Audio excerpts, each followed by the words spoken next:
guys, I'm Katie Wayne and this is Animalist News Fun Facts. So what do you call a group of barracudas? If you guessed battery, then well done, that's really impressive actually. Today I'm here to talk about some of the peculiar names for groups of animals. We're gonna go around the office and quiz some of our coworkers, so let's go do that. What do you call a group of crows?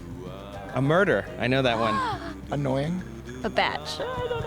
They sound horrible. They do. Murder. I don't want to murder crows. I think that's a murder. A murder? Yeah, it's a murder. You will probably This is know great. at least one other one. Oh boy. Yeah. Pride of Lions. What do you call a group of lions?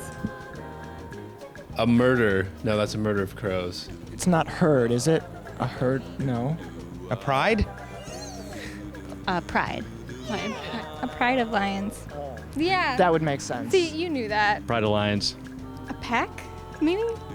Can I drop the mic? Yeah, well, no, you can't. What do you call a group of owls? A flock of owls. Incorrect. A hoot. I don't know. It is called a parliament of owls. I would have never I know. A hoot? Because they're fun? A Senate of owls. Horn? A collection. I don't know. Horns of owls? I'm really stuck on the horn thing. Most of these collective nouns for animals reflect our subjective feelings about the nature of them.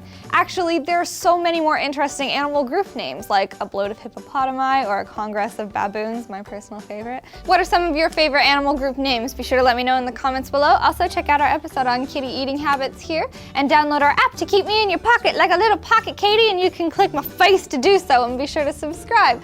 I love you all, and I'll see you next time. Bye. Mwah.